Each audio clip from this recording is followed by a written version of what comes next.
तुम लोग भी अपना इंट्रोडक्शन दो। मेरा नाम विकास कुमार है। रोहित है, बोलो। मैं 12th अभी क्लियर किया हूँ और ACUT के बारे में, एग्जाम के बारे में जाना हूँ अपने दोस्त से, तो ये पंकज सर से पूछा।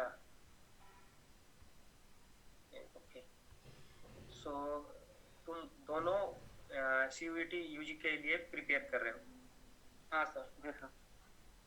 ओके, और ये इंटरमीडिएट में क्या रहा है सब्जेक्ट? इसका मैथ था, मैथ। Yes sir.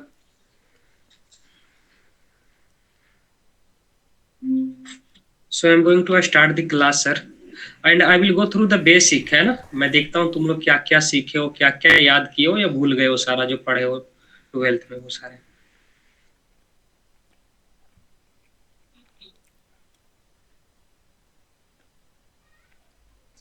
ठीक है। So as you know, today we are going to discuss very simple chapter. That is our, I think, 4th or 5th chapter, work, energy and power. Okay. So now tell me, what is mean by work in daily life और in scientific, in it means in physics. मतलब हम work को, काम को, कार्य पे daily life में कैसे डिफाइन करते हैं और हम लोग एज ए फिजिक्स में, साइंस में कैसे डिफाइन करते हैं।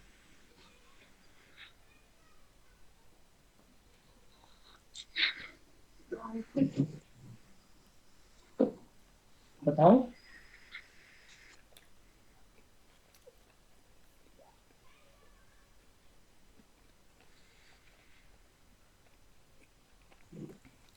अच्छा चलो मैं हिंट देता हूँ। मान लिया जाए कि जब हम क्लास में पढ़ते हैं तो हमारे सर जो है, किसी एक स्टूडेंट जो तेज होता है पढ़ने में उसको बोलते हैं ये बहुत ही हार्ड वर्किंग। तो कैसे वो बोलते हैं, like what are the basis? बताओ, ये तो बता सकते हो। जैसे वो मेहनती है, वेरी लेबोरियस। हाँ, बट कैसे है मेहनती, मतलब कैसे, ये पैरामीटर क्या है?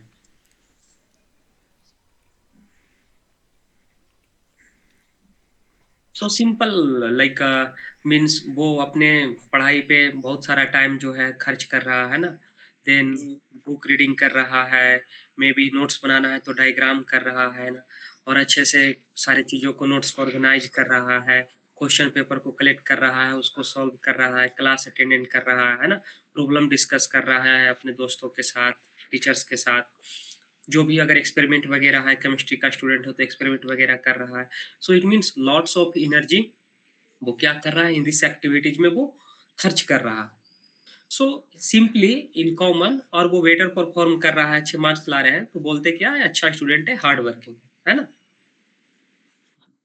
ठीक है। सो सिंपली हम लोग ऐसा बोल देते हैं, but what is the scientific way to define the work. ये भी वर्क है, जैसे ही is working in a like library, someone is working in a like company, may be we are also saying, sometimes हम लोग ऐसे भी बोलते हैं कि हाँ लाइट जो है प्रॉपर वर्क कर रहा है ना। हाँ। ठीक है। कोई, हम लोग पास से गुजर रहे होते हैं तो हम लोग क्रिकेट खेलने जा रहे होते हैं, दोस्त को बोलते हैं उसको भी बुला लो, तो देन वो दूसरा दोस्त बुलाने जाता है तो बोलता है मैं नहीं आऊंगा, मैं काम कर रहा हूँ। So what you have like in this all situation, ये क्या डिफरेंस है सारे सिचुएशन में, वर्क का मतलब क्या है?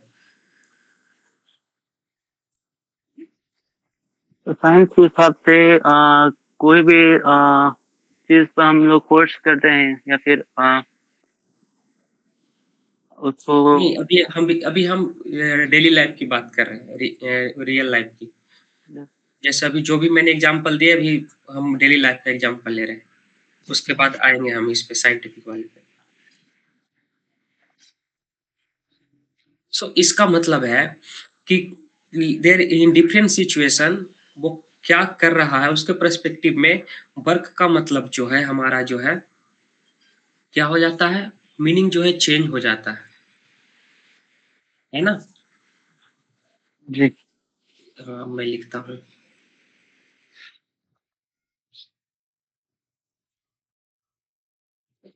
सो वर्क इन डेली लाइफ हम लोग देखेंगे या एवरीडे लाइफ, तो लाइक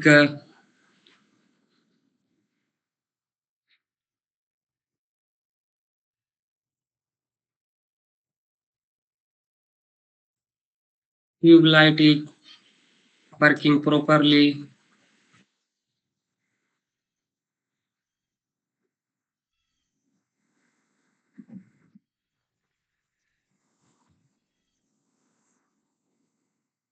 देन हम लोग like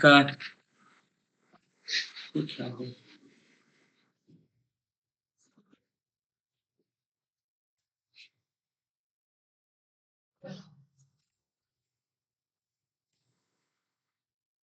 wait a minute, means अपना स्टडी को लेकर के, तो यहाँ पे उसका वर्क का मतलब जो है अलग है। वो जो है अपना काम जो कर रहा है in the sense of like study. और जब कोई वही पर्सन, मान ले जाए कोई पर्सन जो है हमारा, जब हम ये बोलते हैं कि हमारा ट्यूबलाइट जो है वो प्रॉपरली जो है वो वर्क कर रहा है, तो यहाँ पे हम किसी चीज को, थिंग्स को इंडिकेट कर रहे हैं और उसके बारे में बता रहे हैं हम। और जब हम ही सी, है ना, एक एग्जाम का प्रिपरेशन कर रहा है, वो स्टडी कर रहा है, सो यहाँ पे वर्क का मतलब अलग हो गया कि कोई पर्सन है वो जो है किसके रिगार्डिंग काम कर रहा है, अपना एग्जाम का। यहाँ पे किसके बारे में हम बता रहे हैं, किसी थिंग्स के बारे में बता रहे हैं, किसी चीज के बारे में बता रहे हैं कि हाँ वो प्रॉपर काम कर रहा है या नहीं। अब यहाँ पे अगर हम ले कि ही सी वर्किंग इन ए कंपनी, तो यहाँ पे हम क्या बता रहे हैं,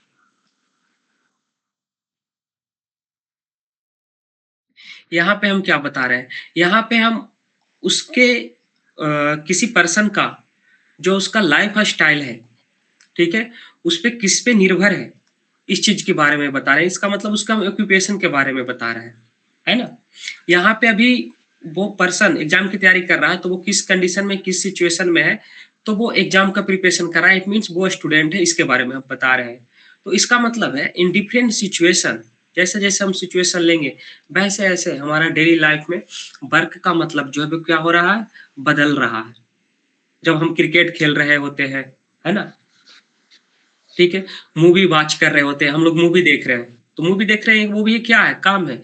कोई पूछेगा कि वो क्या कर रहा है, तो वो मूवी देख रहा है, वो नहीं आएगा, है ना। जब हम कहीं पे जा रहे होते हैं तो क्या ये सारी चीजें जो हमारा एक्टिविटीज है, मूवी देखना, लाइक गाने गाना, ठीक है, देन प्लेइंग क्रिकेट, तो ये डेली लाइफ में एक काम है।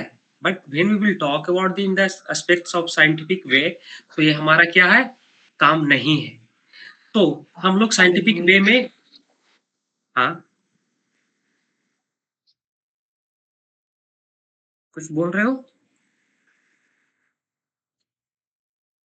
नहीं सर।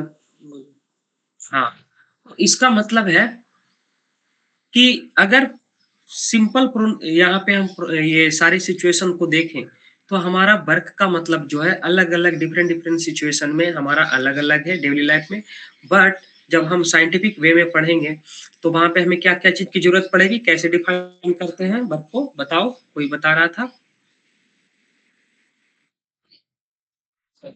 सर मतलब मैं वो बोल रहा था कि कोई भी सब ऑब्जेक्ट पर हम लोग फोर्स लगाते हैं तो वह जब हम लोग ऑब्जेक्ट पे फोर्स लगाते हैं फोर्स लगाते हैं, हाँ, तो वो ऑब्जेक्ट है वो थोड़ा सा सेकंड कर रहा हूँ मैं, लेकिन आवाज ब्रेक कर रहा तुम्हारा। सर मैं बोल रहा था कि अगर कोई ऑब्जेक्ट पर फोर्स लगाते हैं तो वो मोशन में रहता है, तो वो सर ये वर्क हो जाएगा सर में।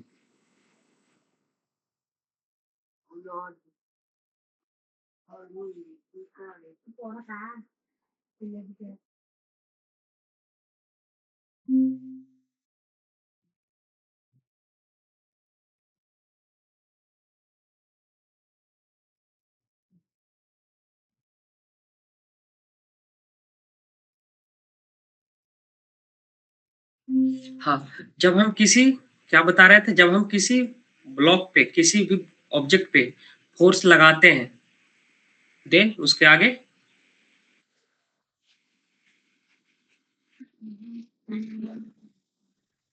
तो सर वो कुछ वो सर मूव करता है, मोशन में आ जाता है, तो थोड़ा सा कंफ्यूज हो रहा हूँ ओके बस। मोशन में हो जाता है। हाँ चलो ठीक है, तो हम लोग एग्जाम्पल से देखेंगे। ठीक, सो हम लोग let's for defining the work, how we will define the work in scientific way, है ना, इन फिजिक्स। तो हम लोग जो है एक सिचुएशन समझते हैं।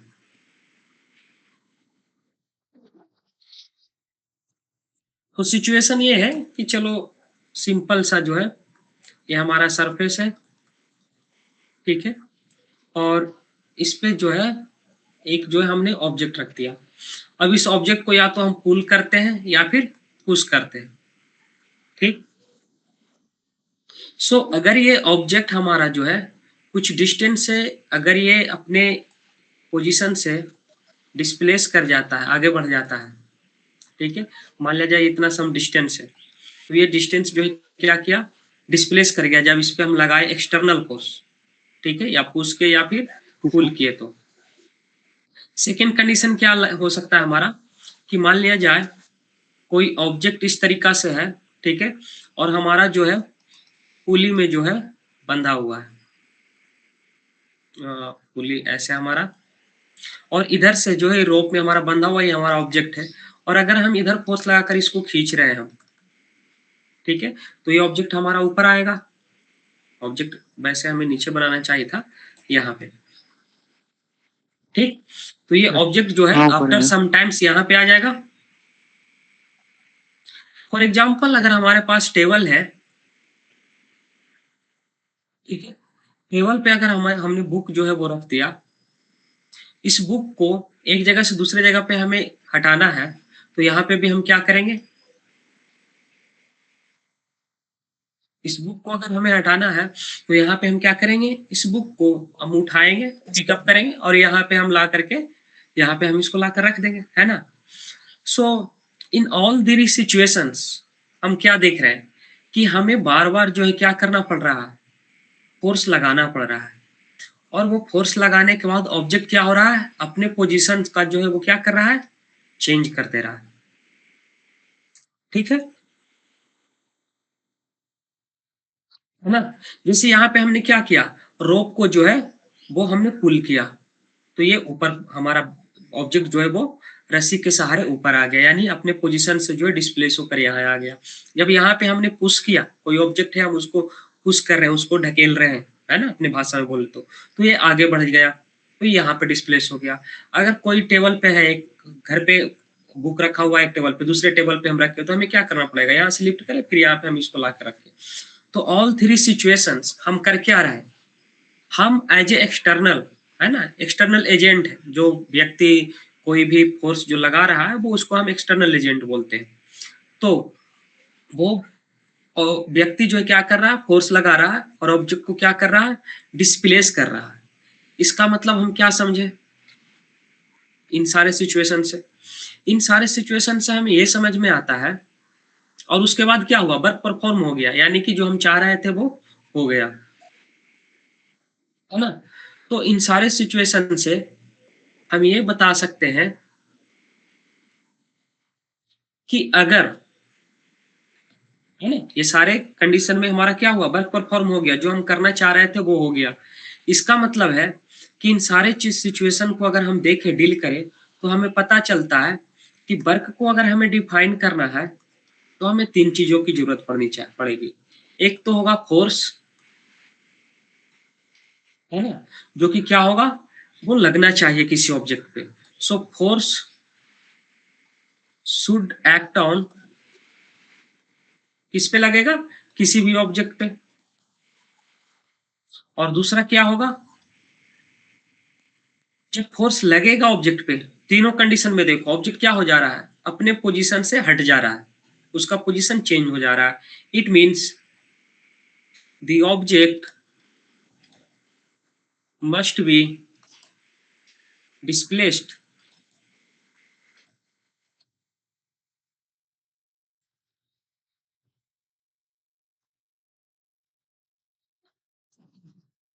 ठीक है, तो इसका मतलब है कि हमें वर्क करने के लिए, वर्क को अगर हमें डिफाइन करना है तो दो चीजें मस्ट होनी चाहिए। पहला क्या, ए फोर्स जो कि लगेगा किस पे, ऑब्जेक्ट पे, यानी कि ऑब्जेक्ट है हमारे पास तो फोर्स लगेगा तो ऑब्जेक्ट पे ही फोर्स लगेगा, और ऑब्जेक्ट जो है क्या होगा, डिस्प्लेस होगा अपने पोजीशन से। ठीक है, यानी एक फोर्स होना चाहिए और वो ऑब्जेक्ट होना चाहिए और ऑब्जेक्ट का डिस्प्लेसमेंट होना चाहिए। तो ये तीन चीजें अगर होता है तो हमें क्या होगा, फोर्स ये वर्क जो है परफॉर्म करेगा, और वर्क को हम लोग क्या करेंगे, डिफाइन करेंगे। ठीक है, यहाँ तक कोई प्रॉब्लम नहीं, नो सर। नहीं। Nice. So for defining the how we can define like using these situations and this sentence, कैसे हम लोग डिफाइन करेंगे वर्क को। और ये भी हमें देखना है ना, यहाँ पे सारा कॉन्सेप्ट आएगा, लाइक मोशन का भी कॉन्सेप्ट आएगा, मोशन को जो हम लोग पढ़ते हैं। ठीक है, तो मोशन का भी कॉन्सेप्ट यहाँ पे लगेगा हमारा। मोशन को डिफाइन कैसे करते हैं हम लोग, बताओ।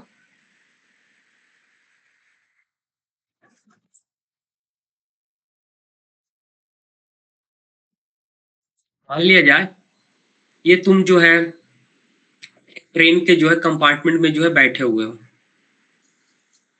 ठीक है, यहाँ पे तुम हो, यहाँ पे तुम्हारा दोस्त है। ठीक है, ट्रेन का इंजन आगे जा रहा है, यानी कि तुम्हारा कंपार्टमेंट, तुम्हारा डब्बा भी आगे बढ़ेगा। तुम यहाँ पे अपना बैठे हुए हो, यहाँ पे तुम्हारा दोस्त बैठा हुआ है, क्या तुम दोनों मोशन में हो? नहीं। है ना, बताओ मोशन में हो या नहीं। मोशन में सर हम लोग नहीं होंगे ना, क्योंकि डब्बा तो वही नो, फर्स्ट क्वेश्चन इज, तुम्हें पूछना चाहिए सर आप किसके रिस्पेक्ट में बात कर रहे हैं। यहाँ पे आप प्लेटफॉर्म पे हैं, आप हमें देख रहे हैं, हम हैं, या फिर मेरा दोस्त मुझे बोल रहा है, या मैं दोस्त को बारे में बता रहा हूँ, है ना। सो सबसे पहले यहाँ पे जो है हमें रिफरेंस की जरूरत पड़ती है। ठीक है, जिसको बोलते हैं रिफरेंस फ्रेम। तो एक्चुअली में देख कौन रहा है, अगर तुम देख रहे हो अपने फ्रेंड को तो आपस में बोलोगे नहीं है, हम एक दूसरे के मोशन में नहीं है। तो ये तुम अपने रिफरेंस लिया, जो कि तुम्हारा कंपार्टमेंट जिसमें बैठे हुए हो ट्रेन के डब्बे में, उसका तुमने रिफरेंस लिया। और अगर मैं बोलूं, है ना, तो ट्रेन तो मूव कर रहा है, मैं तो प्लेटफॉर्म पे कहीं पे खड़ा हूं, तो मैं क्या बोलूंगा, तुम दोनों मोशन कर रहे हो, तुम दोनों आगे बढ़ रहे हो। ठीक है, सो वैसे ही अगर यहाँ पे वर्क में करने के लिए किसी ऑब्जेक्ट को हमने फोर्स लगाया किसी ऑब्जेक्ट पे, ठीक है, तो उस ऑब्जेक्ट पे फोर्स लगा तो उस ऑब्जेक्ट का डिस्प्लेसमेंट हुआ है, तो एक्चुअली में किसके रिस्पेक्ट में हुआ, कौन सा फ्रेम ऑफ रिफरेंस हम ले रहे हैं, किसके रिस्पेक्ट में हमारा क्या हुआ, ऑब्जेक्ट का डिस्प्लेसमेंट हुआ। तो जब ये पूरा कंसीडर करेंगे हम, क्योंकि अगर और एक लाइक तुम जैसे बताए कि वर्क जो है हमें डिफाइन ही करते हैं सर साइंटिफिक में, कि जब फोर्स लगाए तो ऑब्जेक्ट मोशन में आ जाए, मोशन इन द सेंस वो डिस्प्लेस कर जाए। तो मोशन तो डिस्प्लेसमेंट तो हमारा डिफाइंड ही होता है with respect to reference frame. तो किसके रिस्पेक्ट में जो है वो ऑब्जेक्ट जो है डिस्प्लेस हुआ फ्रॉम द इनिशियल पोजीशन है और फिर स्टार्टिंग पोजीशन। ठीक है, इसका मतलब है कि अगर इसमें जो हमने ऊपर दो पॉइंट लिखा, अगर उसमें एक और पॉइंट मैं ऐड करूं, है ना, तो वो थर्ड पॉइंट होगा विथ रिस्पेक्ट टू, है ना, विच फ्रेम। अगर बॉडी डिस्प्लेस हुआ है तो किसके रिस्पेक्ट में हुआ है, तो ये तीन चीजें होनी चाहिए। तो हमारा वर्क का डिफिनीशन जो है कंप्लीट हो जाएगा। इसका मतलब है पहला हमारा पॉइंट क्या हुआ, बाय व्हिच फोर्स, कौन से फोर्स के द्वारा जो है बॉडी जो है कौन सा फोर्स जो बॉडी पे लग रहा है, मींस बाय व्हिच फोर्स, और कौन से बॉडी पे लग रहा है, ऑन व्हिच बॉडी, ठीक है। और थर्ड जो हमारा आएगा with respect to which frame, वो बॉडी अगर डिस्प्लेस हुआ है तो किसके रिस्पेक्ट में हुआ है। तो ये तीन चीजें आएगी तो हमारा क्या होगा, हम वर्क को जो है साइंटिफिकली हम लोग जो है वो क्या कर सकते हैं, डिफाइन कर सकते हैं ना। तो अब इसको डिफाइन करने के लिए हम लोग क्या कैसे लिख सकते हैं डिफिनीशन, अब पूरा तुम बताओ, तुम लोग इसको सेंटेंस में अब तुम क्या करोगे, इसको बांधोगे, है ना, इसको सेंटेंस में बुनो। हम लोग फूल को क्या करते हैं, बुझते हैं ना माले में, तो वैसे इन सारे पॉइंट्स को अब तुम जो है सेंटेंस में इसको जो है बनाओ। कैसे डिफाइन करोगे,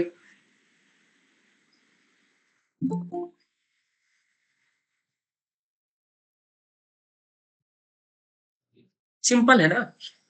किसके द्वारा हो रहा है वर्क, फोर्स के द्वारा। किस पे हो रहा है, बॉडी पे। बॉडी क्या करेगा, डिस्प्लेस करेगा, तो किसी के रिस्पेक्ट में करेगा। तो बोलेंगे सर जब कोई फोर्स किसी बॉडी पे लगेगा और वो बॉडी किसी गिवन फ्रेम के रिफरेंस में अपने पोजीशन से मूव करेगा, है ना, तो वो क्या कहलाएगा कि वर्क जो है किया गया किसके द्वारा, वो फोर्स के द्वारा, जो फोर्स लगा उस पर। यही तो डिफिनीशन है ना, सिंपल है ना। Yes sir. समझ नहीं आया, हमने एक एक चीज को एक एक पॉइंट को ऐड किया, by which force on which body with respect to which frame. तो हमने क्या बोला कि सर कोई फोर्स है ना, कोई फोर्स है हमारा bye which force on which body, कोई फोर्स किसी ऑब्जेक्ट पे लग रहा है और ऑब्जेक्ट क्या हो रहा है, ऑब्जेक्ट मूव कर रहा है, तो उसको बता देंगे कि कौन से रिफरेंस के, so with respect to a given frame of reference, है ना, ऐसा बोल देंगे। और वो क्या कर रहा है, डिस्प्लेस कर जा रहा है, क्योंकि मोशन होगा तो वो डिस्प्लेस करेगा। So that means in that condition we can say that work is perform by that force, ठीक है। तो यहां से हम सिंपल जो है लिख सकते हैं वर्क का definition, work is done by a force acting on a body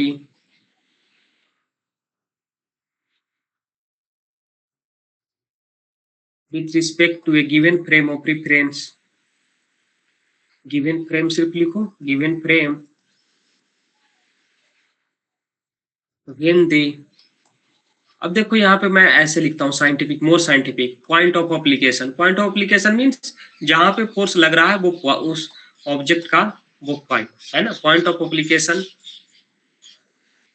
of that force moves through some distance,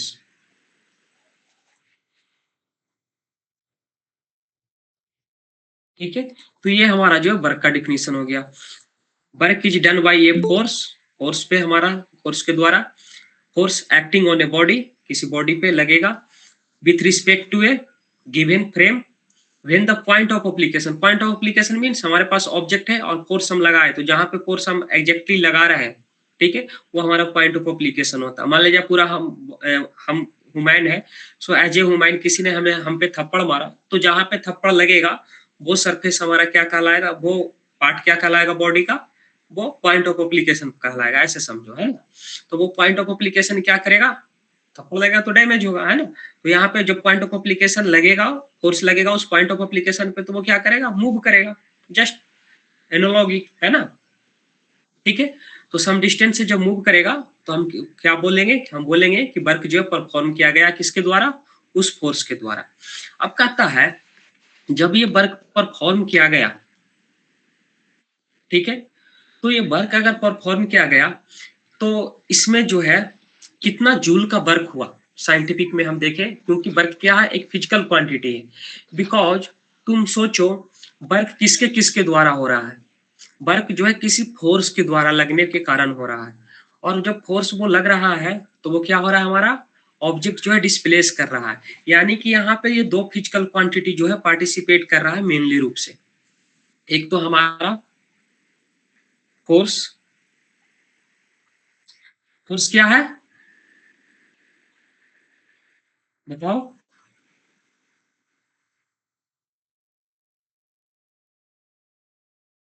displace हो रहा है। सिंपल, नहीं मैंने बोला फोर्स क्या है। So force is a vector quantity, है ना। मेरा पूछने का मतलब यहाँ पे था, तुम डिफिनीशन भी बोल सकते थे, force is nothing but pulls and push, है ना, सिंपल वाला definition.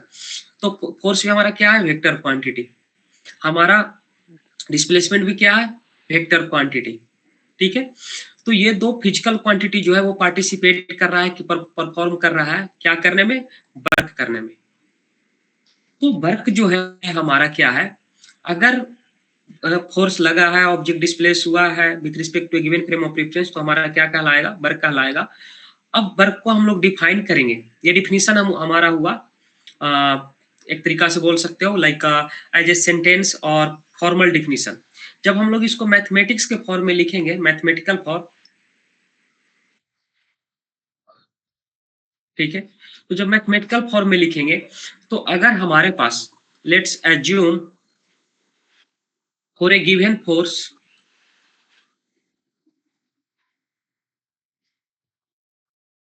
For a given force, है ना, फोर्स हमारा वेक्टर क्वांटिटी है इसलिए हम एरो लगा रहे हैं,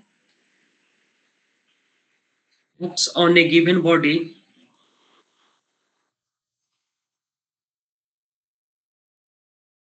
and body get displaced by an infinitesimal distance,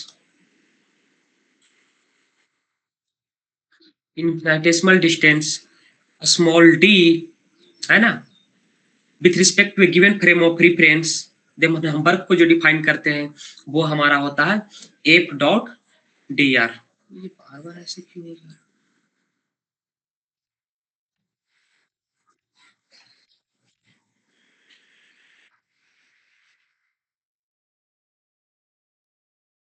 wait a minute,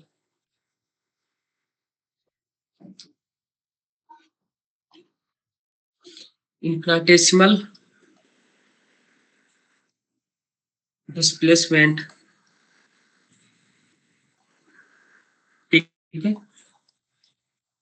with respect to a given frame of reference,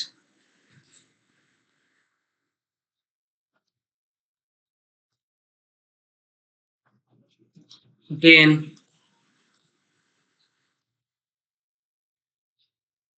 given by force F on that integral of dot product of F and infinitesimal distance dr। ठीक है, तो हमारा जब दो vector quantity होता है तो दोनों के बीच में जब डॉट लेते हैं तो हमें क्या मिलता है, मैथ वाला स्टूडेंट बताओ?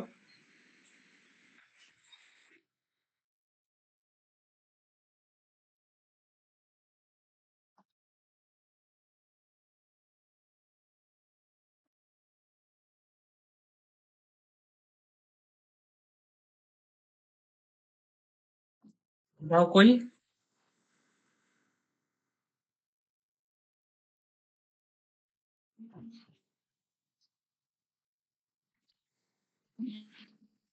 याद नहीं है?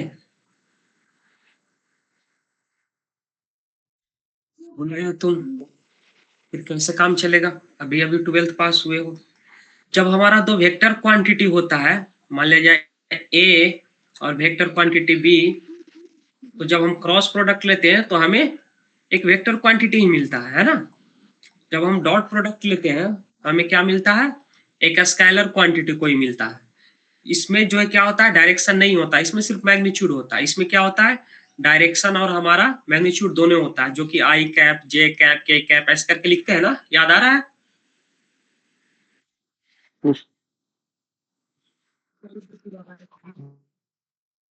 याद आ रहा है या नहीं?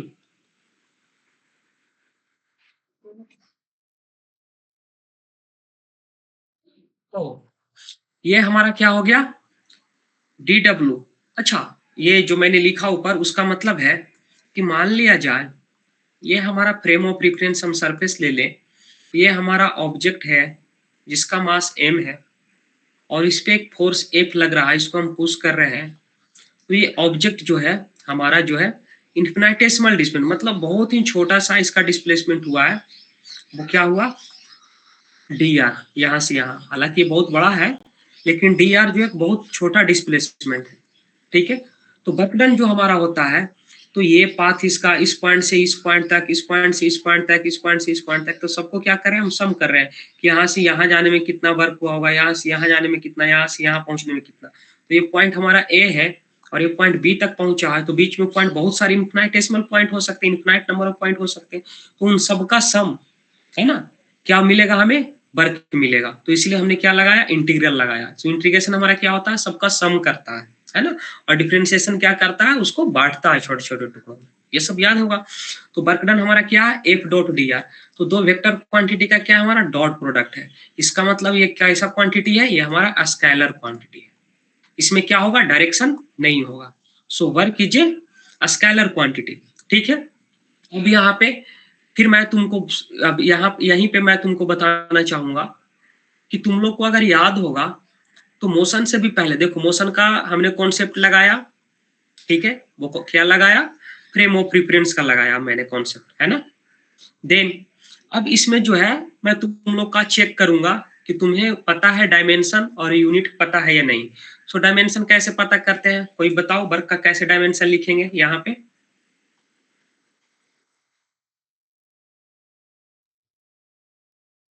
बेसिक है ये सारे, अगर ये सब फिर नहीं आएगा तो फिर गड़बड़ है।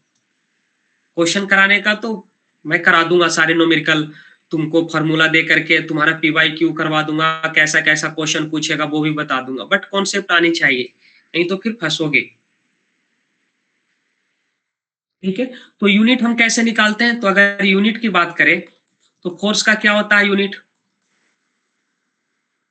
बताओ, फोर्स का क्या होता है, फार्मूला बताओ, जो हम लोग न्यूटन लॉ ऑफ मोशन में पढ़े हैं वो बताओ क्या होता है। तुम लोग हो या सो गए या समझ में नहीं आ रहा, कुछ तो बोलो, नहीं तो फिर मजा नहीं आएगा।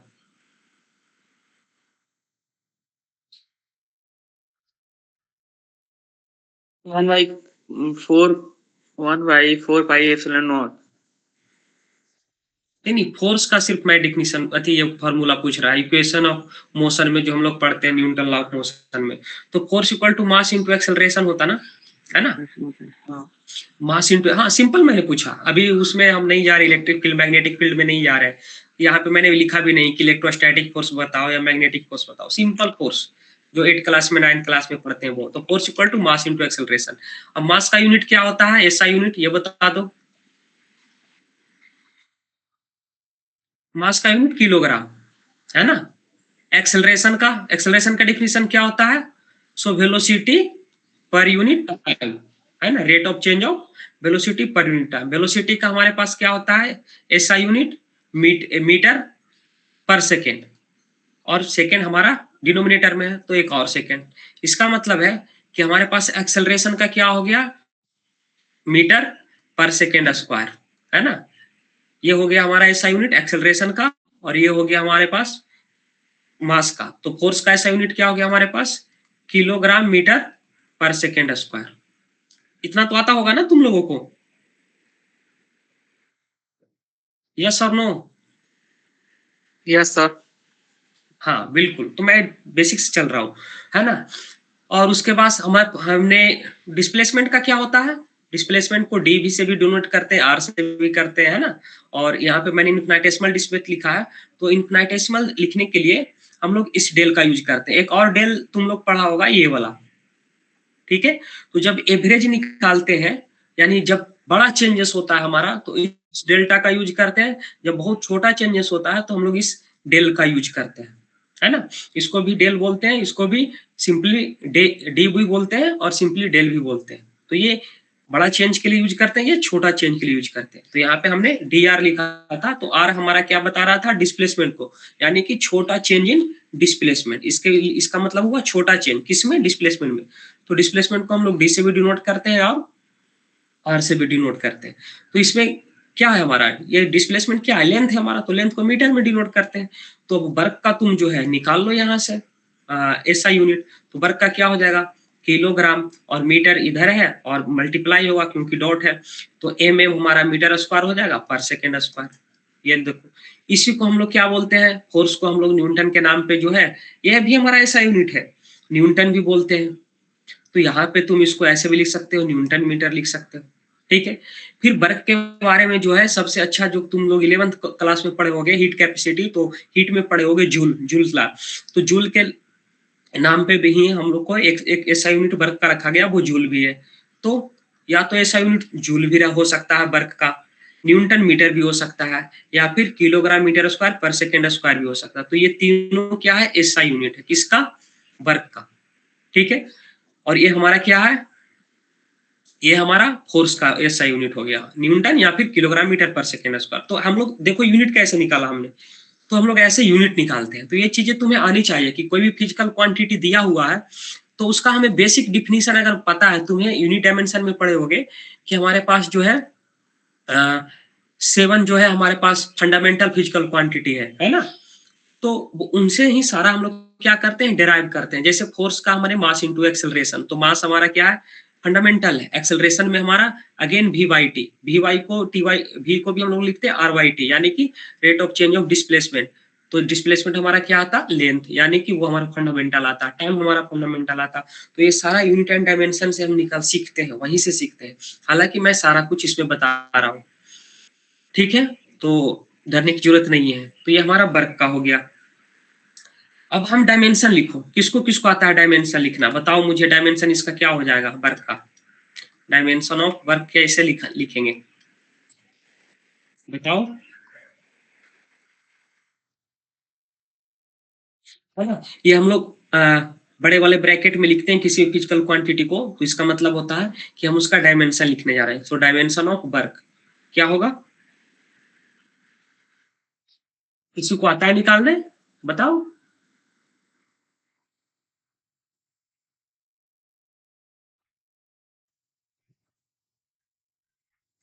ये बेसिक्स हैं ये सारे। जब तुम इंटरमीडिएट क्लास में तुम एडमिशन लेते हो 10th के बाद 11th में, तो पूरा 3-4 महीने तक बेसिक ही पढ़ाया जाता है ना, जिसमें सारा कुछ सिखाया जाता है, इंटीग्रेशन, डिफरेंशिएशन और तुम्हारा यूनिट डायमेंशन, ये सारा सिखाया जाता है, ठीक है। नहीं आता, चलो कोई बात नहीं।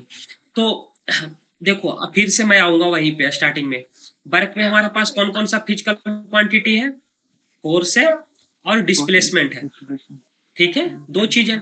फोर्स का अभी हमने क्या निकाला, फोर्स का हमने निकाला ऐसा यूनिट किलोग्राम मीटर पर सेकेंड स्क्वायर, ये हमारे पास था। और डिस्प्लेसमेंट का क्या है, सिंपल मीटर। तो तुम देखे पढ़े होगे 11th क्लास में फर्स्ट चैप्टर में यूनिट एंड डायमेंशन में कि हमारा लेंथ के लिए, है ना, कैपिटल एल हमारा इसको डिनोट करते हैं और इसका ऐसा यूनिट हमारा मीटर होता है। वैसे ही टाइम के लिए हम लोग कैपिटल टी और हमारा इसका जो ऐसा यूनिट होता है वो सेकेंड होता है। फिर मास के लिए जो है हम कैपिटल एम से डिनोट करते हैं और इसका ऐसा यूनिट केजी होता है। तो जो भी डिनोट रिप्रेजेंटेशन है कैपिटल लेटर, जो फंडामेंटल फिजिकल क्वांटिटी हमारे पास 7 है, उन्हीं सब का यूज करके हम लोग क्या लिखते हैं, डायमेंशन लिखते हैं। तो देखो केजी किसका ऐसा यूनिट है, मास का, है ना। तो मास का हम लोग कैसे रिप्रेजेंटेशन करते हैं, एम से, तो इसके बदले हम लोग लिख देंगे कैपिटल एम, ठीक है। उसके बाद मीटर, ये यूनिट है एक्चुअली में, है ना। तो मीटर किसका यूनिट है, मीटर हमारा लेंथ का है, तो लेंथ का रिप्रेजेंटेशन कैसे करते हैं, एल से, तो ये कैपिटल एल हो गया। ये हमारा है सेकेंड, पर सेकेंड, ठीक है। सेकेंड किसका यूनिट है, टाइम का, तो टाइम लिख दो, इसके जगह पे टी लिख दो और पावर -2 कर दो, ठीक है। नाउ यहाँ पे क्या है, मीटर के लिए, है ना, लेंथ के लिए मीटर, है ना, तो मीटर किसका है, लेंथ का, तो यहाँ पे इसके लिए एल लिख देंगे। अब क्या था, डिफिनीशन हमारा क्या था कि F dot D R, F dot D ही तो लेना है, इंटीग्रल तो हमारा वो छोटा छोटा सबको ऐड करके आ रहा है, और एफ डॉट डी आर हमारा क्या है, ये तो वेक्टर डॉट प्रोडक्ट है हमारा। तो सिंपली हम लोग एफ इंटू डी भी बोल सकते हैं, ठीक है, बट तुम अब 11th क्लास में हो तो तुम नहीं बोलोगे, तुम बोलोगे integral of F dot D are. ठीक है, अगर 9th क्लास में होते तो सिंपल बोल सकते थे product of force into displacement हमारा वर्क होता। तो इन दोनों का प्रोडक्ट हमें क्या दे देगा, इन दोनों का प्रोडक्ट जिस तरीके से हमने एसआई यूनिट निकाला, ठीक है, वैसे इन दोनों का प्रोडक्ट हमें क्या मिल जाएगा, हमें जो है ये डायमेंशन मिल जाएगा, किसका, वर्क का। तो वर्क का डायमेंशन क्या हो जाएगा, एम। अब देखो जैसे एक्स और एक्स होता है तो एक्स और एक्स मल्टीप्लाई करते हैं तो एक्स स्क्वायर होता है, वैसे ही एल एल करेंगे तो एल स्क्वायर हो जाएगा, और हमारा टी टू दी पावर -2। ठीक है, और इसको जो है डब्बे में बंद कर देंगे बड़े वाले ब्रैकेट में। तो ये क्या हो गया हमारा डायमेंशन ऑफ द वर्क। तो देखो कैसे निकालते हैं, अगर एसआई यूनिट तुम्हें पता है तो आराम से तुम लिख सकते हो, अगर तुम्हें ये पता है तो तुम एसआई यूनिट आराम से लिख सकते हो, है ना। दोनों का समझ में आया। Yes, sir. अब तुम लोग बोलोगे इसको पढ़ेंगे कैसे सर, किसी को पढ़ना आता है, कैसे पढ़ेंगे वर्क का डायमेंशन।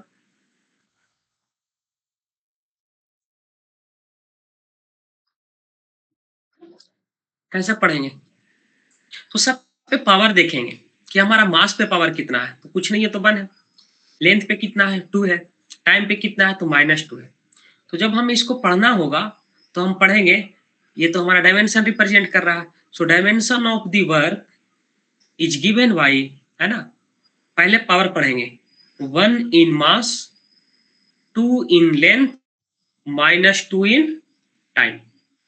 कैसे पढ़ेंगे, 1 इन मास, 2 इन लेंथ, है ना, यानी एक द्रव्यमान में, हिंदी में बोले तो मास में, 2 लेंथ में, और -2 समय में। ठीक है, तो ये डायमेंशन हमारा हो गया। डायमेंशन कैसे निकालते, तुम्हें फॉर्मूला पता है, फॉर्मूला का किसी का तुम्हें यूनिट पता है, तुम निकाल सकते हो। ठीक है, अभी मैं तुम्हारा 11th पे नहीं आया हूँ, मीन्स अगर तुम लोग लाइक ऑलरेडी पास आउट हो तो मे बी तुम्हारा अप्रैल मई में एग्जाम होगा सीयूईटी का। Yes, sir. अप्रैल मई में एग्जाम होगा, है ना, मई में। तो जनवरी फरवरी मार्च अप्रैल मई 5 महीने, 5 महीने में तुम्हें 11th और 12th दोनों पढ़ना है ना, और तुम्हें आइडिया होगा कि 11th में कितने चैप्टर पढ़ने हैं और 12th में कितने चैप्टर पढ़ने हैं।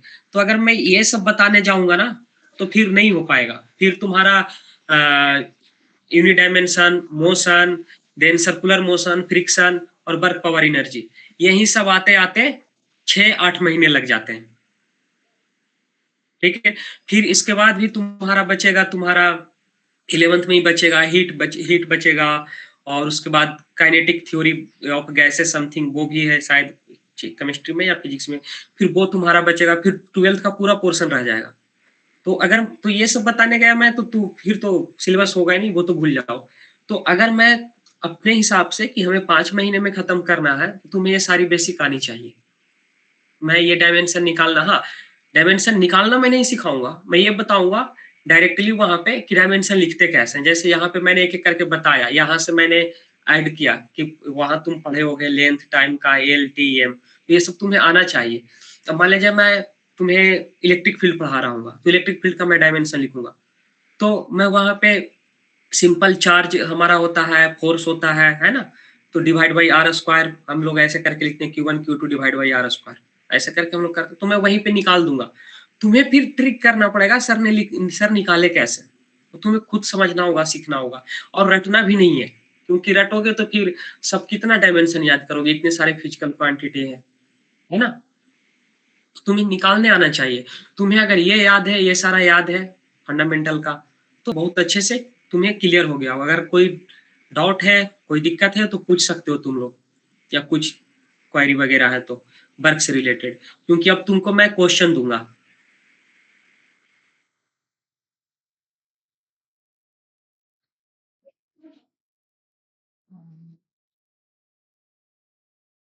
सर यहाँ तक कोई प्रॉब्लम नहीं है अभी, यहाँ तक कोई प्रॉब्लम नहीं है। तो अब हम आते हैं नेक्स्ट फेज पे अपने। कहता है वो जो वर्क हमारा होता है, अगर हम मान लीजिए साइकिल, खुद सोच, हम लोग खुद सोचो, अगर हम साइकिल ही चलाते हैं तो जब हम बहुत टायर्ड हो रहते हैं, थके हुए रहते हैं, या हम लेट नहीं हो रहे हैं कोचिंग के लिए, स्कूल के लिए, तो आराम आराम से पैडल मार कर जाते हैं, और जब लेट हो रहे हैं तो बहुत जल्दी जल्दी पैडल मारते हैं, है ना। तो वैसे ही तुम सोचो कि अगर कोई ऑब्जेक्ट है किसी सरफेस पे रखा हुआ है और वो ऑब्जेक्ट पे हम फोर्स लगाए, मान ले जाए एफ हमने फोर्स लगाया, तो ये क्या हो सकता है, मान ले जाए ये पॉइंट ए है हमारा और ये पॉइंट बी तक जो है हमारा गया है, जाएगा, ठीक है, यहाँ तक हमने इसको फोर्स लगाकर पहुंचा दिया है ऑलरेडी। अब बीच में हम समझते हैं, मान लिया जाए यहाँ पॉइंट है हमारा सी, यहाँ पॉइंट है डी, यहाँ पॉइंट है ई, यहाँ पॉइंट है एफ, ठीक है। चलो एफ मीन्स फोर्स समझ जाओगे तो इसको हटा दो। इतने सारे पॉइंट है इन बिटवीन, बहुत सारे पॉइंट हो सकते हैं यहाँ से यहाँ के बीच में, हमने इतना ही कंसीडर किया। तो जब हम यहाँ पे फोर्स लगाए इस ऑब्जेक्ट पे, तो मान लिया जाए 10 न्यूटन का लगाए, फिर जो है हमें और डिफिकल्टीज लगने लगी कि नहीं हम और भी फोर्स लगा सकते हैं, तो यहाँ पे जो है आते आते इस फोर्स का वैल्यू बढ़ाकर हमने 12 न्यूटन कर दिया। फिर पता चला नहीं अब हल्का सा भी सिर्फ टच कर ऑब्जेक्ट को सिर्फ टच किए भी हुए है तो ये आगे बढ़ रहा है, तो यहाँ पे मान लीजिए हमने 8 न्यूटन का फोर्स लगाया, फिर हमने टफनेस महसूस होने लगा कि नहीं ये ऑब्जेक्ट जो है मूव नहीं कर रहा है, तो और फोर्स हमें लगाना पड़ेगा, है ना। तो मान लीजिए यहाँ पे जो है हमने 60 न्यूटन फोर्स लगाया। मीन्स मेरा कहने का मतलब ये है कि ये during the motion from A to B when body getting displaced, हमारा फोर्स का वैल्यू जो है बदलता जा रहा है ना, ठीक है। दूसरे सिचुएशन में ये है हमारे पास कि फोर्स जो रखा हमने ए से बी तक, हमने ऐसा फोर्स रखा कि हमें कहाँ डिफिकल्टीज हो रही है नहीं हो रही है, हम इसको हम फील ही नहीं करेंगे, डायरेक्ट हम 20 न्यूटन का फोर्स लगा देंगे और डायरेक्ट इसको जो है यहाँ से यहाँ तक हम जो क्या कर देंगे, डिस्प्लेस कर देंगे बॉडी को, ठीक। इसका मतलब थ्रू आउट द मोशन जो फोर्स लग रहा है ऑब्जेक्ट पे किसी भी पॉइंट पे, इसके पहले जो लग रहा था सी डी ई पॉइंट पे वो अलग अलग था, यहाँ पे सभी जगह पे 20 न्यूटन ही लगा रहे हैं, ठीक है। तो इन दोनों में डिफरेंस बताओ क्या है।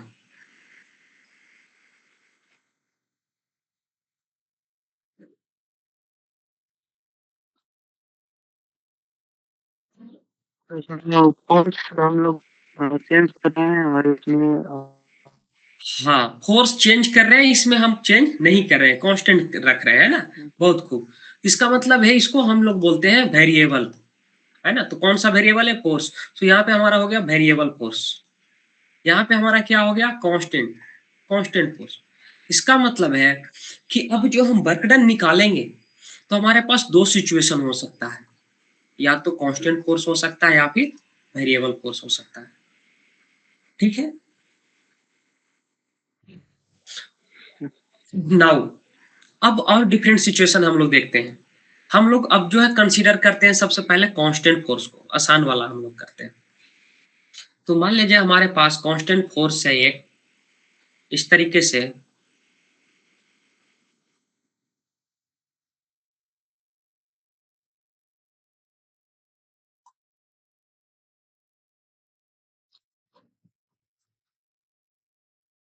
और इस ऑब्जेक्ट पे, हाँ पहले ऐसे करते हैं, कंसीडर करते हैं, ये हमारा ऑब्जेक्ट है। अब कांस्टेंट फोर्स लगा रहे हैं, भूल जाना है तुमने 50 न्यूटन लगाया तो 50 लगाते रहेंगे, यानी एक बार जो पैडल हम मार रहे हैं उसी गति से हम मस्ती से पैडल मारते हुए स्कूल जा रहे हैं, है ना, चेंज नहीं कर रहे हैं, एक गति से, है ना। तो कोई देखता है तो बोलता है ना गाँव में कि बहुत मस्ती से चल रहे हो, है ना, मीन्स एक जैसा, कोई दिक्कत नहीं है। तो मान लिया जाए कि हमने जो है कांस्टेंट फोर्स एफ लगाया, यहाँ पे एफ मैं लिख रहा हूँ, इसका मतलब ये मैग्नीट्यूड हम बता रहे हैं, है ना, मोड लगा दिए वेक्टर पे, तो ये मैग्नीट्यूड की बात कर रहा है, ठीक है। यानी कि डायरेक्शन इसका ऑलरेडी हमारा राइट वर्ड डायरेक्शन में है ना। तो डायरेक्शन हम कैसे लेते हैं, इधर वाले को हम लोग राइट वर्ड, इधर हमारा लेफ्ट वर्ड हो जाता है, इधर हमारा अपवर्ड हो जाता है, इधर हमारा डाउनवर्ड हो जाता है। इसी को हम लोग क्या बोलते हैं, ऊपर वाले को नॉर्थ, नीचे को साउथ, ये हमारा ईस्ट और ये हमारा वेस्ट। तो डायरेक्शन लेने में हमें दिक्कत नहीं होनी चाहिए। कार्टेशियन कोऑर्डिनेट में जाते हैं तो ये हमारा आई हो जाता है, ये हमारा जे हो जाता है, इसको कोऑर्डिनेट को हमारा यहाँ पे हमारा क्या होता है, ओरिजिन होता है। इस तरह हमारा क्या हो जाता है, माइनस आई कैप, और इधर हमारा क्या हो जाता है, माइनस जे कैप, है ना। तो ये सब तो तुम्हें लोग को आता होगा, ये सब तो बताने की जरूरत है नहीं।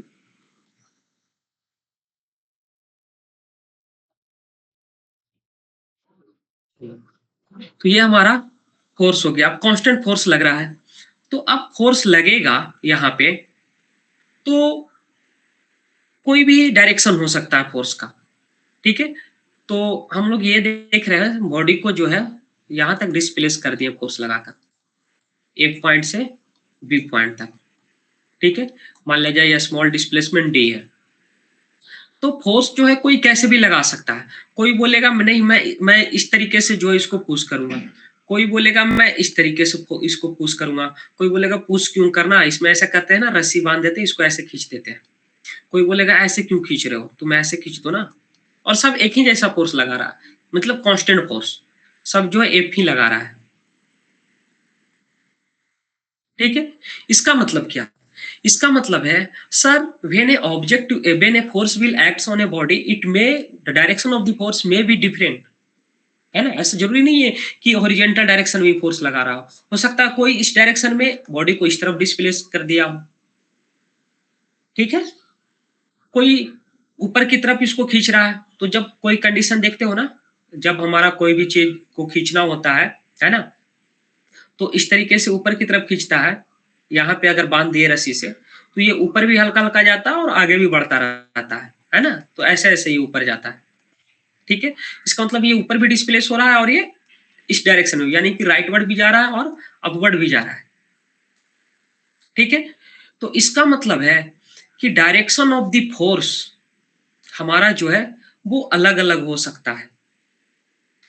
when will we talk about the in compare to the direction of the displacement, तो यहाँ पे डिस्प्लेसमेंट का डायरेक्शन इधर है, यानी का डिस्प्लेसमेंट का डायरेक्शन हमारा अगर इधर है क्योंकि बॉडी को हमने डिस्प्लेस कर दिया, तो फोर्स हमारा इस डायरेक्शन में भी लग सकता है ना। फोर्स हमारा इस डायरेक्शन में भी लग सकता है, ठीक है। फोर्स हमारा जो है ऑब्जेक्ट पे और किस तरीके से लग सकता है, इस तरीके से सामने से भी लग सकता है, सामने इसको कोई खींच रहा हो, यानी कि डायरेक्शन ऑफ द फोर्स कोई जरूरी नहीं है कि हमारा हॉरिजॉन्टल डायरेक्शन में ही रहे, इस तरीके से रहे। तो हम लोग जनरल ले लेते हैं, है ना। तो हम लोग जनरल क्या कंसीडर करेंगे कि हमारा फोर्स का जो डायरेक्शन है, ठीक है, वो हमारा जो है हॉरिजॉन्टल डायरेक्शन से जो डिस्प्लेसमेंट हो रहा है उसके कुछ एंगल पे है ना। तो यानी कि बॉडी का डिस्प्लेसमेंट अगर इस डायरेक्शन में हुआ है हमारा, तो ऑब्जेक्ट पे जो फोर्स लग रहा है वो हमारा इस डायरेक्शन में एफ है, और बॉडी का डिस्प्लेसमेंट हमारा इस डायरेक्शन में हुआ है।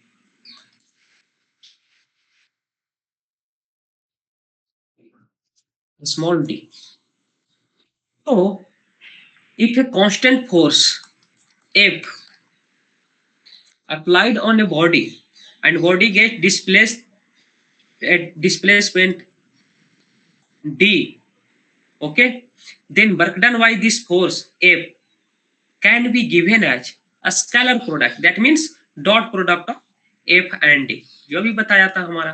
तो इसमें इंटीग्रल नहीं लेंगे क्योंकि हम क्या कर रहे हैं, कांस्टेंट फोर्स नहीं है। क्योंकि हमारे पास अगर वेरिएबल फोर्स होता, जो हमने ऊपर में देखा,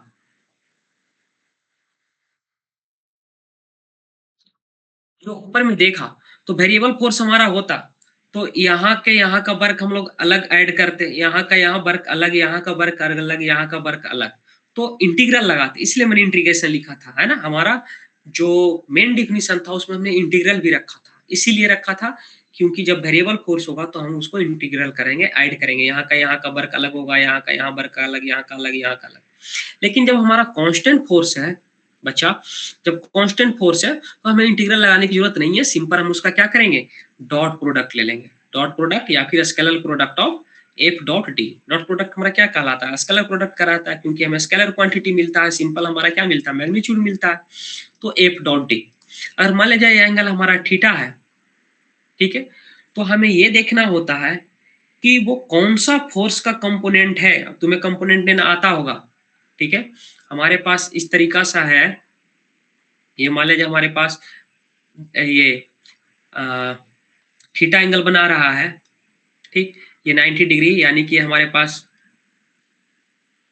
ये हमारे पास ट्रायंगल है 90 डिग्री, ये हमारा हो गया। तो ये हमारा जो एंगल बन रहा होता है, ठीक है, वो हमारा क्या कहलाता है, बेस कहलाता है। ये हमारा क्या कहलाता है, जो 90 डिग्री एंगल बना रहा होता है वो साइड हमारा परपेंडिकुलर कहलाता है, और 90 डिग्री का अपोजिट वाला जस्ट हमारा क्या कहलाता है, हाइपोटेनस कहलाता है। ये तुम्हें लोग जानते होगे बहुत अच्छे से 8th क्लास से। तो ये हमारा जो है थीटा है एंगल। तो अगर हमारे पास, ठीक है, ऐसा समझो कि ये हमारा बॉडी है और ये बॉडी हमारा डिस्प्लेस होकर के यहाँ तक गया है और फोर्स हमारा इस डायरेक्शन में लग रहा है, ठीक है। तो फोर्स का हम लोग देखेंगे कंपोनेंट कि परपेंडिकुलर डायरेक्शन में कितना है, यानी कि हाइपोटेनस का अगर वैल्यू हमारे पास यहाँ फोर्स है एफ, तो इसका परपेंडिकुलर का वैल्यू क्या होगा और बेस का वैल्यू क्या होगा, ठीक है। तो यहाँ पे जो है हम ट्रिगोनोमेट्री यूज करेंगे। तो ट्रिगोनोमेट्री में फॉर्मूला तुम लोग पढ़े होगे, साइन थीटा और कॉस थीटा। तो कॉस थीटा क्या होता है, बेस बाई हाइपोटेनस। यहाँ पे बेस का वैल्यू हम लोग को पता करना है, ठीक है। और हाइपोटेनस का हमने फोर्स लिया क्योंकि फोर्स लग रहा है इस डायरेक्शन में। अगर यहाँ पे हम लोग एक लाइन ड्रा करें परपेंडिकुलर, तो हमारे पास हाइपोटेनस यहाँ पे फोर्स हो गया, हमें बी पता करना है। तो बी हमारा क्या हो जाएगा, एफ कॉस थीटा, ठीक है। यानी कि इस डायरेक्शन में जो फोर्स लगेगा, ठीक है, वो हमारा एफ कॉस थीटा होगा। और इसके परपेंडिकुलर डायरेक्शन में हम लोग निकालेंगे तो पी बाई एच होगा हमारे पास। तो हमारे पास परपेंडिकुलर का वैल्यू पता करना है, एच का वैल्यू हमारे पास एफ है, तो हमारा क्या हो जाएगा, पी का वैल्यू अगेन हमारा एफ साइन थीटा हो जाएगा। तो ऊपर हमारा क्या आ जाएगा, एफ साइन थीटा। देखो कैसे लेते हैं, कंपोनेंट, कंपोनेंट लेना इसको बोलते हैं, है ना। कोई एंगल पे कोई फिजिकल क्वांटिटी एक्ट कर रहा है, लग रहा है यहाँ पे फोर्स है, तो उसका हॉरिजॉन्टल कंपोनेंट कितना होगा, एफ कॉस थीटा। हॉरिजॉन्टल हमेशा कॉस के साथ आता है और परपेंडिकुलर हमेशा साइन के साथ आता है, ठीक है। तो अब तुम ये बताओ कि बॉडी जो है डिस्प्लेस किस डायरेक्शन में हुआ है, हॉरिजॉन्टल डायरेक्शन में। बॉडी किस डायरेक्शन में डिस्प्लेस्ड हुआ, हॉरिजॉन्टल डायरेक्शन में। तो क्या ये वाला फोर्स इस पे काम किया होगा इसको डिस्प्लेस करने में, परपेंडिकुलर कंपोनेंट?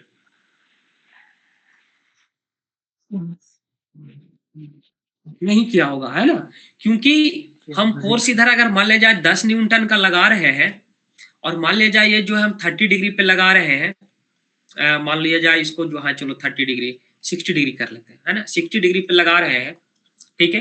तो 10 न्यूटन का फोर्स लगा रहे हैं, तो एफ का वैल्यू 10 ले लो और cos 60 डिग्री का वैल्यू 1/2 ले लो, यानी कि 5 न्यूटन तुमने जो है किस डायरेक्शन में लगाया, इधर लगाया। और हमारा ऑब्जेक्ट भी किधर डिस्प्लेस हुआ, इसी डायरेक्शन में। यानी कि ऊपर वाला जो हम लगा रहे थे 10 न्यूटन का फोर्स, एक्चुअली में 5 न्यूटन का ही काम जो है हमारा क्या हुआ, करने के लिए यूज हुआ। 10 न्यूटन जो हम लगा रहे थे वो बाकी का हमारा जो है यूज नहीं हुआ, है ना, वो दूसरे डायरेक्शन में फोर्स लग रहा था।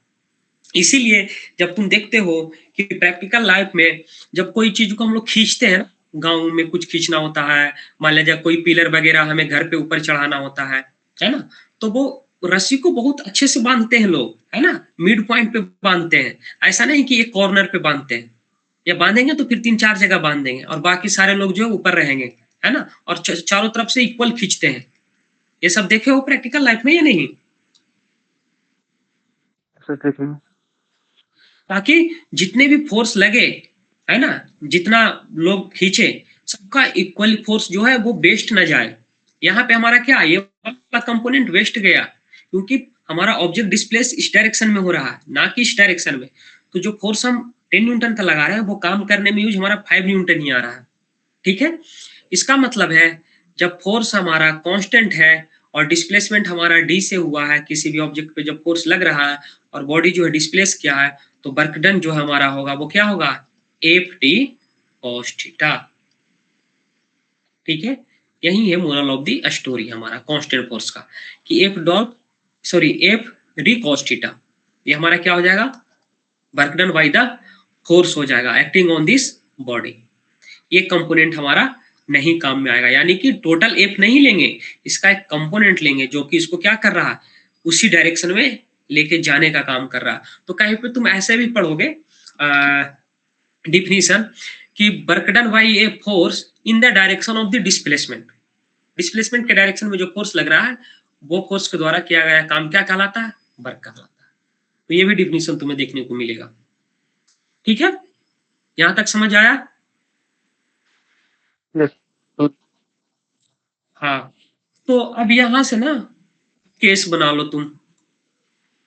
केस फर्स्ट, मान लिया जाए कि हमारा जो है ऑब्जेक्ट जो है ये रहा और फोर्स जो है इसी डायरेक्शन में लग रहा है, है ना, फोर्स ये हमारा हो गया, और डिस्प्लेसमेंट भी हमारा इसी डायरेक्शन में डी हुआ, तो दोनों एक दूसरे के पैरेलल है ना, दोनों एक दूसरे का पैरेलल है, यानी थीटा कितना हो गया, 0 डिग्री हो गया।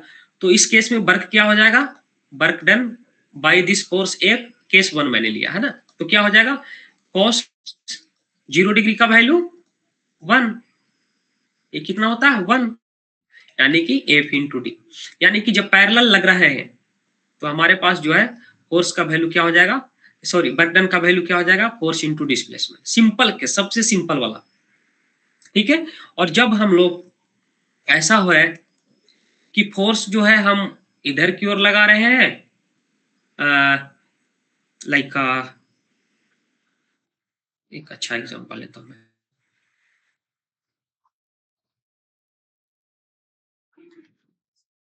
मान लीजिए ये हमारे पास जो है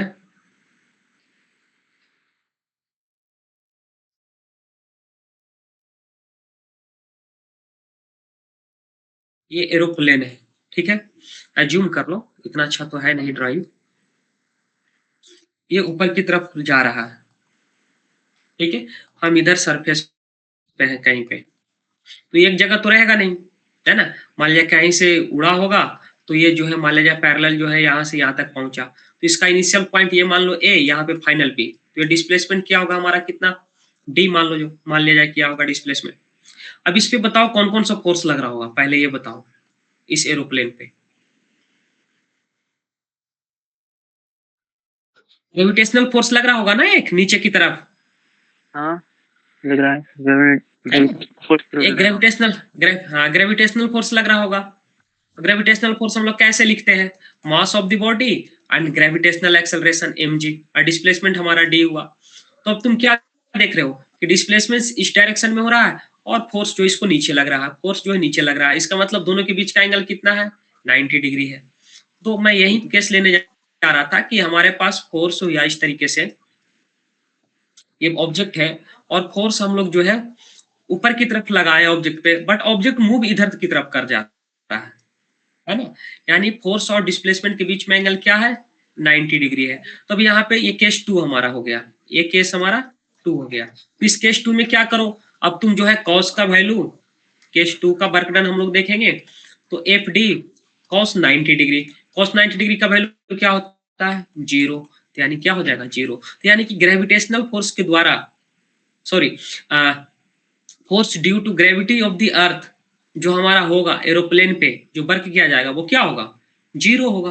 अगर वर्क करता तो सारे एरोप्लेन नीचे आ जाते ना, है ना, उसको डिस्प्लेस कर लेता अपनी तरफ, ठीक है। तो वर्क डन जो है यहाँ पे क्या है, 9 कॉस्ट, सॉरी कंपोनेंट जो है हमारा यहाँ पे एक भी कंपोनेंट जो है वो वर्क नहीं कर रहा है, यानी कि angle between the force and displacement 90 degree है, तो वर्क डन क्या होगा 0 होगा।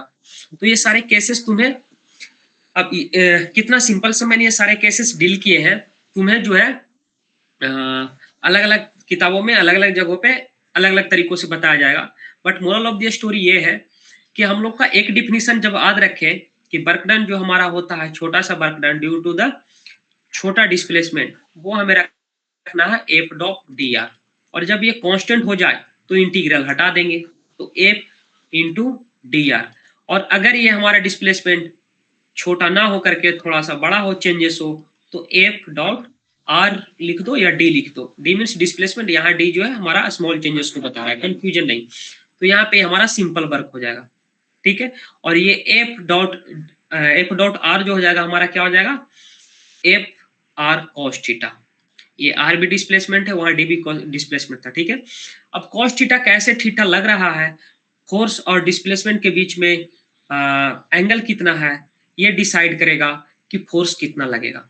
अगर जो है दोनों पैरेलल लग रहा है, जिधर फोर्स लग रहा है उधर ही डिस्प्लेसमेंट हो जा रहा है, तो मैक्सिमम वर्क हमें देखने को मिलेगा, है ना। और अगर इस तरीके से लग रहा है ना, कि मान लीजिए किसी भी चीज को हम दबा रहे हैं और वो चीज जो आगे बढ़ता चला जा रहा है, तो हम दबाने का कोशिश कर रहे हैं और वो आगे बढ़ता चला जा रहा है, या किसी चीज को हम ऊपर उठाने का कोशिश कर रहे हैं या वो लेफ्ट वर्ड राइट वर्ड भाग रहा है, इसका मतलब क्या है कि जिधर हम चाह रहे हैं उधर वर्क हो ही नहीं रहा है, सिंपल एज इट इज, तो वो 0 हो गया, और ऐसा भी हो सकता है किसी चीज को हम खींच रहे हैं, केस थर्ड देखो डील कर ही लो, केस थर्ड भी डील कर लो।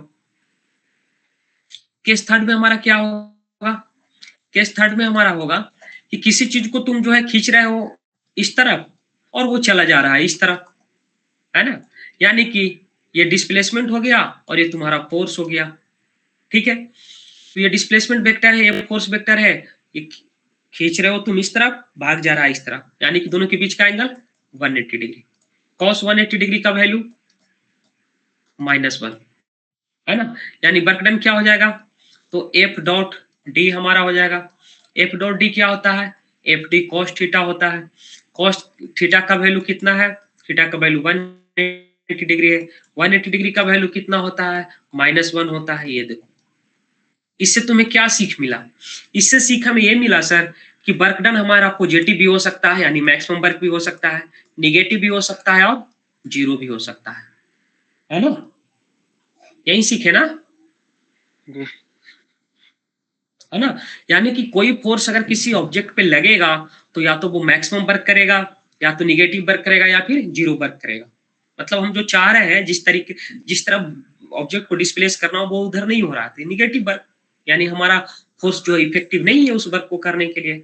ऑल दो हम फोर्स लगाने के बाद टायर्ड हो जाएंगे, थक जाएंगे, बट हमें पॉजिटिव वर्क नहीं मिलेगा, ठीक है। वर्क होगा बट पॉजिटिव नहीं होगा, निगेटिव होगा। ऐसा नहीं है कि वर्क नहीं होगा।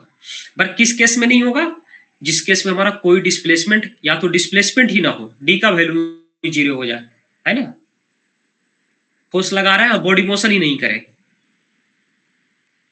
तो उस कंडीशन में भी जीरो हो जाएगा। या फिर 90 डिग्री का एंगल बने, बॉडी डिस्प्लेस करे बट उस डायरेक्शन में नहीं करे जिस डायरेक्शन में फोर्स लगा रहे हैं, वो 90 डिग्री पे डिस्प्लेस करे। समझ में आया? Yes sir. हाँ, तो अब इतना ही रखो, फिर ज्यादा समझ में नहीं आएगा, इससे ज्यादा और आगे जाएंगे तो और डिफिकल्टीज बढ़ता जाएगा। कुछ पूछना है तो पूछो, कुछ डाउट है तो पूछो। नहीं तो नहीं है कि वो उतना ज्यादा दिन हो गया है तो कुछ वो नहीं हो रहा था, लेकिन अब जैसे जैसे आप आगे बढ़ रहे थे तैसे तैसे वो ध्यान में आ रहा था, याद आ रहा था। हाँ, तो नोट्स तुम्हें पढ़ना है ना, बुक पढ़ना है, नोट्स पढ़ना है। चीजें भूल गए हो तुम लोग, मुझे समझ में आ रहा है। जब तुम्हें डायमेंशन यूनिट नहीं पता चल रहा है तो फिर ऑब्वियस सी बात है, इसमें मेरा गलती नहीं है कि मैं अच्छा पढ़ा रहा हूँ या खराब पढ़ा रहा हूँ, वो तुम्हारा गलती है कि सब कुछ तुम लोग भूल गए हो, है ना। मैं जो पढ़ाया वो समझ में आया या नहीं ये बताओ। हाँ टोटल आया सर पूरा। टोटल आया ना, बस वो। है ना। हाँ। अब इस पे जाकर तुम लोग क्वेश्चन भी करो, जितना भी तुम्हें अभी तुमको मिलता है क्वेश्चंस प्रीवियस ईयर में, नीट वाले में, सीयूटी यूजी वाले में, उसमें जाकर के वो देखो, चैप्टर वाइज क्वेश्चन होता है, उसमें देखो work done by constant force, है ना, work done by constant force, जितना भी क्वेश्चन उस पे है, प्रॉब्लम है, सब करो, सब बनेगा। बस तुम्हें एंगल ही तो देखना है, और कॉस का तुम्हें वैल्यू याद रखना है, कॉस 0 डिग्री कितना होता है, 30 डिग्री कितना होता है, बस ये याद रखना है, ठीक है। ठीक है। और ये फार्मूला में पुट कर देना। हाँ।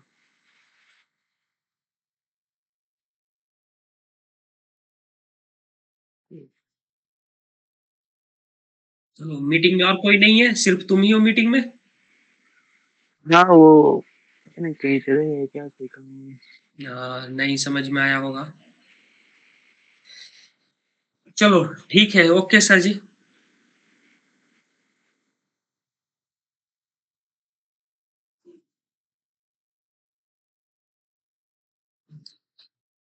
अभी तो अभी तो बेसिक ही बताया था सर।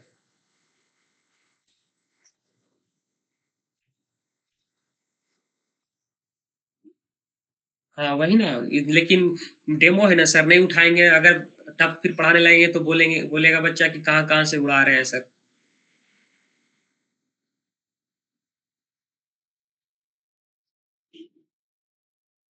हम्म।